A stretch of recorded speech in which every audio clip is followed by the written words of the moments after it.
Bonjour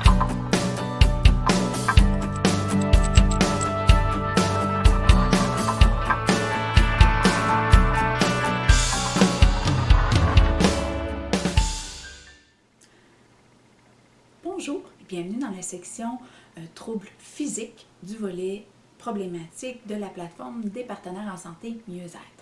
Alors le segment troubles physiques a été divisé en deux volets principaux. On parle des troubles systémiques, donc tout ce qui est les systèmes internes, cardiaque, cutané, respiratoire, digestif, neuronal, respiratoire et articulatoire. Donc c'est vraiment tous les systèmes qui se passent à l'interne. OK? Et la deuxième portion, c'est tout ce qui est sensoriel. Donc, yeux, nez, bouche, oreille, donc tout ce qui est le sensoriel, donc tout ce qui se passe à l'extérieur. Et on a mis le volet ressenti corporel, donc dans le fond, l'aspect quantique, l'aspect vibratoire dans le sensoriel, représenté par une petite goutte d'eau.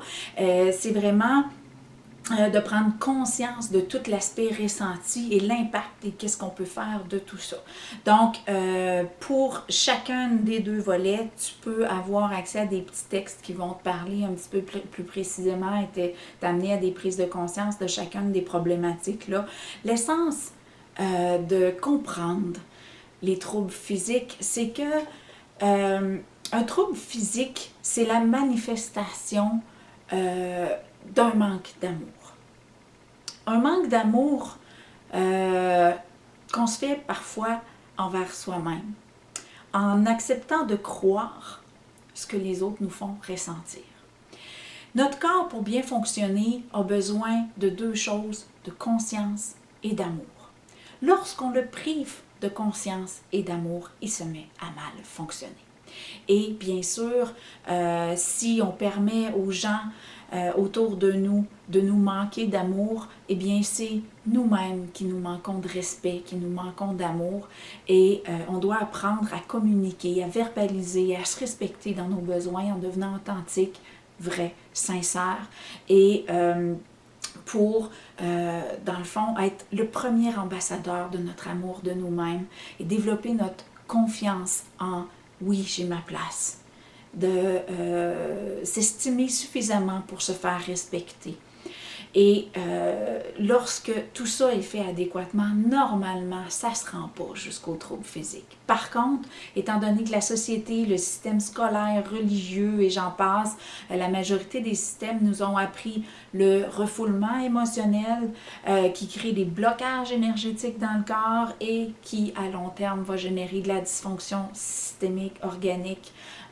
Donc, c'est là qu'à un moment donné, c'est pas grave, c'est pas grave, on se dit c'est pas grave dans notre tête, on se dit c'est pas grave dans notre cœur, et on arrive à un moment donné, ça fait trop mal, c'est trop inconfortable, on se ramasse chez le médecin, on se fait bourrer de pilules ou whatever, puis on a l'impression qu'on s'en sortira jamais, alors que le problème, c'est juste qu'on ne croit plus qu'on a droit à l'amour.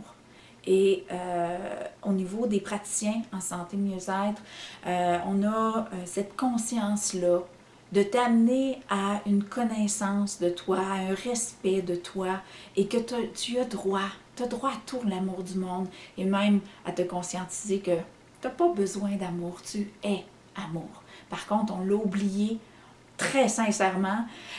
Toute notre éducation, que ce soit par nos parents ou autres, nous a forcés à croire qu'on ne méritait pas l'amour, qu'on n'y avait pas droit. On était beaucoup plus témoins de l'amour maladroit et du manque d'amour que de l'amour sincère et profond. Alors, on a tendance à mettre tout ça dans l'oubli, à considérer ça comme un mythe, mais au niveau des praticiens de mieux-être, on est là pour t'en faire la preuve vivante que l'amour existe. On a choisi d'incarner l'amour dans la matière et de le rendre jusqu'à toi. Alors, gêne-toi pas pour explorer au niveau des troubles physiques. Par contre, ça se peut qu'en lisant les petits textes, ça te sonne des cloches au niveau de tes troubles émotionnels qui sont à l'essence, à la source de ton trouble physique. Donc, tu peux aller dans le volet trouble émotionnel et aller un petit peu lire les petits textes du segment trouble émotionnel qui vont pouvoir te permettre de creuser un petit peu par toi-même. Et bien sûr, que ce soit dans l'une ou l'autre des deux sections, à tout moment, tu peux cliquer pour avoir les praticiens qui vont pouvoir t'aider sur le volet spécifique. Alors, je te souhaite une bonne navigation, une bonne lecture et bien sûr, une bonne trouvaille de ressources pour t'aider dans ton processus. Je te souhaite une excellente journée.